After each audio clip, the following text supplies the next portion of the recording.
उतार कर दिखाए, जिस्म फरोशी बोलूंगी, क्योंकि अगर इज्जतें बिक्री होती तो सब खरीद लेते हैं। यहाँ पर आप आयतें पढ़ाते हैं, आयतें पर्दा कर चुकी हैं। वज़ीर आज़म साहब ने, इन्होंने तो यहाँ तकरीर कर दी। इस तकरीर के बाद अगर इतनी हिम्मत है, कुछ शर्म नहीं आती? बिलावल साहब को कहता गरीब पैदा क्यों होता है, गरीब का कसूर है। इनकी तो दुकान चल रही है, अब इनके दिमाग मिली हुई उन लोगों से, इनके भूसा भरा हुआ दिमाग। सायरा बानो नाम है, एक्टिंग भी बहुत अच्छी करती है। मैं किससे आजादी मांगू? क्या गोश्त खाने के लिए हमने आजादी मांगी थी कि खुला गोश्त यहाँ पर खाने को मिल जाए? ये है वो है, तो मैंने भी कोई तनकीद नहीं करनी थी। अब जाहिर है पाकिस्तान को डिफॉल्ट होता तो नहीं देख सकते, हालांकि गो कि इसमें मेरा कोई हिस्सा नहीं है, तो लेकिन मैंने सिर्फ वजीर खजाना साहब को एक रिक्वेस्ट करनी थी कि 15 और 25 वाले को तो छोड़ें, मुझे एक 50,000 वाले का बजट बनाकर दिखा दें।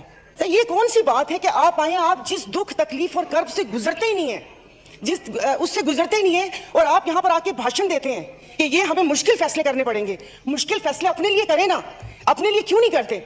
आवाम को सादगी का दर्स दिया जा रहा है। इनके एक एक लिबास और इनकी अशिया जो इस्तेमाल करते हैं, उनकी कीमतों का आपको अंदाजा है?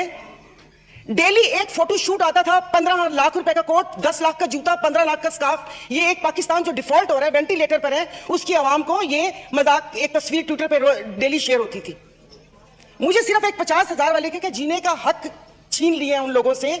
आप मुझे बताएं कि ये पेट्रोल के लिए यहीं पर ही थे। मेरी एक और आपसे रिक्वेस्ट है कि कोई ऐसा रूल है कि जो हुकूमत है वो यहीं बैठी रहे और अपोजिशन की वो बेंच हो जाए, क्योंकि मेरे ख्याल में इन बेंचेस में, इन चेयर्स में कोई प्रॉब्लम है कि यहाँ पर बैठने वाला बोलता है और वहां पर जाकर सुम्मुन बुकमुन उम्यून बन जाते हैं ये लोग, इनकी जुबान नहीं चलती।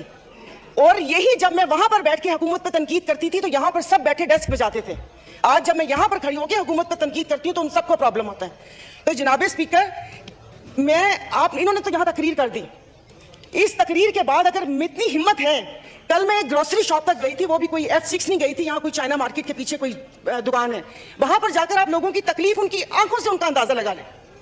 मुझे यहाँ पर कल ये करंट डेफिसिट और खुदा जाने क्या क्या बता रहे थे। मैं या आप अपने हल्के में जाकर किसी गरीब आवाम को क्या इनको करंट डेफिसिट बताएंगे कि हमारी अय्याशियों से तुम लोग इस साल तक पहुंचे हो, अब तुम ही लोगों को बर्दाश्त करना पड़ेगा, ये कुर्बानी तुम लोगों को देनी पड़ेगी। लेकिन फिर मैंने सोचा कि कुर्बानी तो हलाल जानवर की जायज है, इसमें हम हलाल हैं, जिनकी कुर्बानी नहीं है उनकी कुर्बानी जायज नहीं है। अब आप देख लेंगे कि यहां पर उठते ही जो बोला था, मैं आज इस फोरम पे अपनी पार्टी की तरफ से, मुस्लिम लीग फंक्शनल और सदर पीर पगारा और सदरुद्दीन शाह की तरफ से, मैं आप बिलावल साहब को मैं दावत देती हूं कि आप सिंध से महंगाई मार्च शुरू करें, हम आपके साथ हैं। और मैं अपने एमक्यूएम के भाइयों को भी कहती हूं कि वो वहां से यहां आए थे ना कि महंगाई है, तो ये वक्त है अपनी महाजर कौम के सारी गिले दूर करने का कि तब भी आप लोगों के साथ थे महंगाई के लिए, और आज भी इस हुकूमत को लात मारी है इस महंगाई की वजह से। लेकिन हम यहां पर बैठ के सिर्फ बातें करेंगे। यहां पर मेरी कुछ मेंबरान से बात हुई है, नाम नहीं लूंगी मैं। एक से मैंने कहा कि कल तुम डेस्क तो ना बजाते, सुन ली थी तकरीर, कहता गरीब पैदा क्यों होता है, गरीब का कसूर है। इधर किसी ने मुझे बोला कि मुसलमान को सब्र और शुक्र का दर्स दिया गया है, सब्र और शुक्र करें, पूरी दुनिया में महंगाई है। मैं टिम हॉर्टन्स और क्या कहते हैं PSL का मैच देखने वाले और कराची दो दरिया में खाने वालों की बात नहीं कर रही, मैं उसकी बात कर रही हूं जिसके 5-5 बच्चे और एक बाइक है, वो पेट्रोल भरवाएगा, दवाई लेगा या क्या करेगा। इन्होंने यहां पर वो कहते हैं कि शहद में घोल घोल के यहां पर सारा ये बजट बता